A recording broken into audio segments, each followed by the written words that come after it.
नमो नमः। सर्वेषां स्वागतम। आज हम योग्यता विस्तार में जो नपुंसक लिंग है और कर्ता कारक है उसकी सामान्य सी पहचान, साथ ही कर्ता और क्रिया का जो अपन ने अभ्यास किया है उसके बारे में और वर्ण विलास, इन सबको इस वीडियो के माध्यम से सीख रहे हैं। आप तत्पर होकर इन चीज़ों को देखें और किसी भी तरह की कोई विशेष आपको आवश्यकता होती है या पीछे का वीडियोज़ आपको देखना है तो जो डिस्क्रिप्शन है उसमें आप जाकर उसके लिंक से आप उसको सर्च कर सकते हैं। योग्यता विस्तार है। जी हाँ, ध्यानेन पठत अवगच्छत्, ध्यानपूर्वक पढ़िए और समझिए। ये अपन बहुत अभ्यास कर चुके हैं, पहले भी अभी जितने भी अपने योग्यता विस्तार आए हैं उन सब में भी इनका अभ्यास है, लेकिन फिर भी एक बार ध्यान से देख लेते हैं। फ, ए, ल, ए, फल और प्रथमा विभक्ति का एक वचन फलम। प, उ, श, प, ए, पुष्प और प्रथमा विभक्ति एक वचन पुष्पम। इसी तरह प, उ, श, त, ए, क, ए, पुस्तक, पुस्तकम। एते सर्वे नपुंसक लिंग शब्दा, ये सभी कैसे हैं? नपुंसक लिंग के शब्द हैं। एतेषाम अन्ते अकार है अस्ति, इन सब के अंत में अकार है। अपन पहले ही पढ़ चुके हैं अकारांत पुल्लिंग शब्द, उसमें ए अंत में था। आकारांत स्त्रीलिंग शब्द, आकारांत स्त्रीलिंग शब्दों के बाद में इकारांत स्त्रीलिंग शब्द, और पुनः इस पाठ में अपन पढ़ रहे हैं अकारांत नपुंसकलिंग शब्द। तो इसीलिए ये सारे अकारांत नपुंसकलिंग शब्द हैं। येषां नपुंसकलिंग शब्दानां अन्ते अकारः भवति ते अकारांत नपुंसकलिंग शब्दा भवन्ति। ये क्वेश्चन बहुत इंपॉर्टेंट है, ये आसान सा दिखने वाला क्वेश्चन पूछा जा सकता है।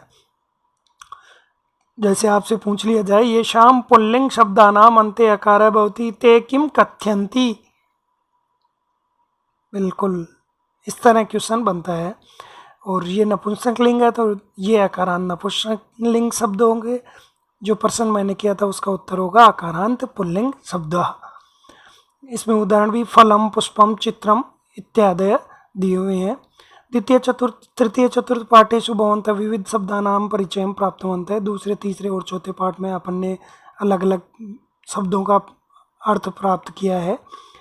दूसरे पाठ में अपन ने अकारांत पुल्लिंग शब्द थे गणेश, घट, विद्यालय, ये पढ़े हैं। इसी तरह स्त्रीलिंग शब्द आकारांत दुर्गा, स्थालिका, पाकशाला। इसी तरह इकारांत स्त्रीलिंग शब्द लेखनी, नदी, नर्तकी आदि अपन ने पढ़े हैं। और इस पाठ में अपन ने फलम, पुष्पम, मंदिरम आदि चीज़ें पढ़ी हैं। इस प्रकार एतेषां शब्दानां त्रिषु वचनेषु रूपाणि अपि पठितानि, इन सभी शब्दों के तीनों वचनों में रूप भी अपन ने पढ़े हैं। उसी को एक समेकित रूप से यहाँ आपके सामने प्रस्तुत किया गया है। जैसे पुल्लिंग से इन्होंने बालक शब्द लिया है, प्रथमा विभक्ति सभी की, स्त्रीलिंग से बालिका शब्द और लेखनी शब्द, नपुंसक लिंग से फलम शब्द। तो पुल्लिंग में बालक शब्द की एक वचन बालक है, द्विवचन बालकौ और बहुवचन बालकः। बहुत आसान सी चीज़ है। स्त्रीलिंग में बालिका शब्द इन्होंने दिया है, बालिका, बालिके, क्षम्यतां, बालिका, बालिके, बालिकाः।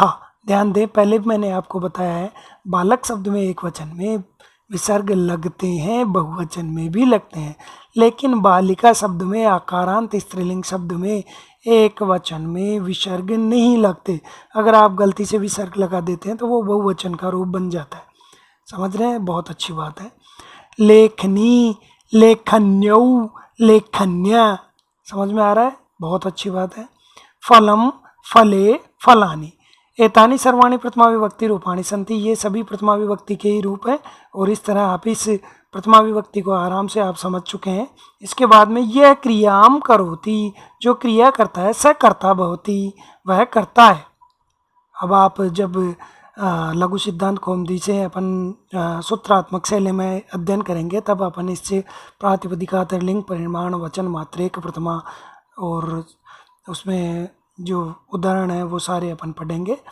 कर्ता यस्मिन शब्दे भवति तस्मिन शब्दे प्रथमा विभक्ति। कर्ता जिस शब्द में होता है उसमें प्रथमा विभक्ति होती है। ये कर्तृकारक के बारे में है। प्रथमा विभक्ति अनुसारम एवं क्रिया या प्रयोग भवति, और प्रथमा विभक्ति के अनुसार ही क्रिया का प्रयोग होता है। प्रथमा विभक्ति रूपम यस्मिन वचने भवति, प्रथमा विभक्ति का रूप जिस वचन में होता है, क्रिया या रूपम अपि तस्मिन वचने एवं भवति, क्रिया का रूप भी उसी वचन में हो जाता है।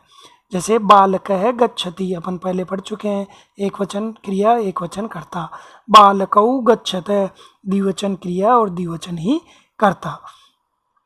बालकाः गच्छन्ति, बहुवचन, दोनों ही तरफ बहुवचन है। समझ में आ गया है, कर्ता में जो विभक्ति है वही क्रिया में, और जो वचन क्रिया में है वही वचन कर्ता में होता है। जैसे छात्रा लिखति, छात्रे लिखतः, छात्रा लिखन्ति।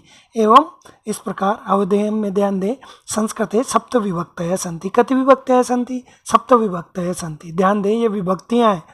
कारक 6 ही माने गए हैं, संबंध कारक को कारक नहीं माना गया। बिल्कुल, हाँ, कारकों के पर अच्छी तरह से वीडियो बनाएंगे, बहुत अच्छी बात है। संस्कृते सप्त विभक्तयः सन्ति, प्रथमा, द्वितीया, तृतीया, चतुर्थी, पंचमी, षष्ठी और सप्तमी। संबोधन को विभक्ति के अंतर्गत नहीं माना जाता, वो प्रथमा विभक्ति का ही रूप माना जाता है। संबोधने च, इस सूत्र से वो कर्ता कारक का ही भाग मान लिया जाता है। इस तरह आपके आसपास जो भी अकारांत नपुंसकलिंग शब्द हैं उन शब्दों के नाम लिखो। एक अच्छा सा खेल इन्होंने दिया है, कोशिश करता हूँ आपके सामने उसको रख सकूँ। शब्द स्मरण क्रीड़ा। आप 2 से 3, 2, 4 या 5, 7 जितने भी जो अध्ययन करने वाले छात्र हैं वो एक साथ गोल, बिल्कुल गोला बनाकर, जिस प्रकार इसमें ये साइड में दिया हुआ है, इस तरह आप बैठ जाएं और आपको ये कह दिया जाए जैसे एक व्यक्ति एक बार में खड़ा होकर अधिकतम पुल्लिंग शब्दों को उच्चारित करेगा और दूसरा उसकी काउंटिंग करे। तो जैसे किसी ने 10 पुल्लिंग शब्दों की उच्चारण कर दी, अगले से कहा जाए कि अब तू बोल, और इस तरह पुल्लिंग शब्दों में कौन विजेता रहा, स्त्रीलिंग में कौन रहा, नपुंसकलिंग में कौन रहा।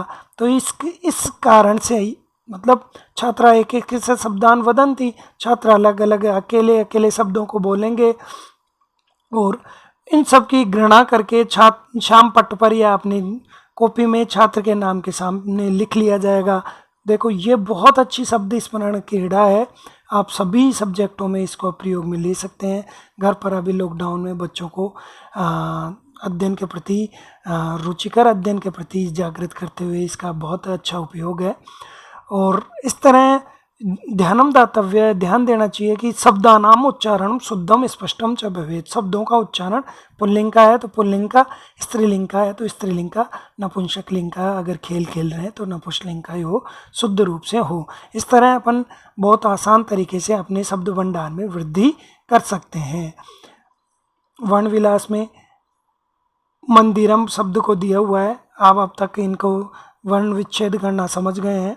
ऐसे ही द्वारम, द्वै, दै, वै, आ, रै, ए, मैं, पहले ही जो वीडियो था उसमें द्वारम अपन ने ले चुके हैं। गृहम, खादति, बिल्कुल, ख, आ, द, अ, त, ई।